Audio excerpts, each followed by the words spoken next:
10 years ago, Murphy Brown sparked the ire of Vice President Dan Quayle. We'll tell you his views on TV family values now. Don't go anywhere.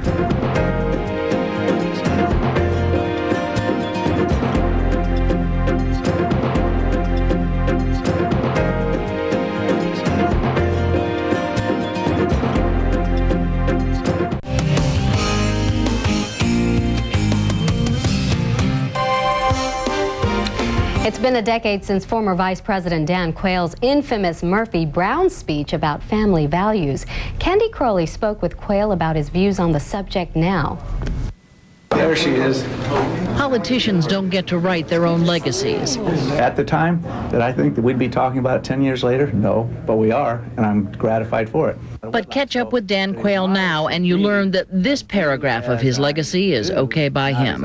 It doesn't help matters when primetime TV has Murphy Brown, a character who supposedly epitomizes today's intelligent, highly paid professional woman, mocking the importance of fathers. Glamorize single motherhood? What planet is he on? Oh, what an uproar he caused, this real-life vice president, in a great-for-the-ratings dispute with a pretend journalist over the impact on the real world of her pretend dad-free pregnancy.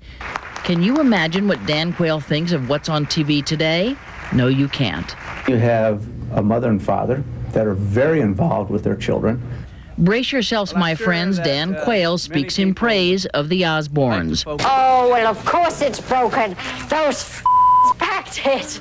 That obscenity-laced reality TV show about hard rocker Ozzy bit the head off a bat Osbourne, his wife, and their kids. They do talk about curfews. They do talk about no drugs, no alcohol. They encourage their children to do that.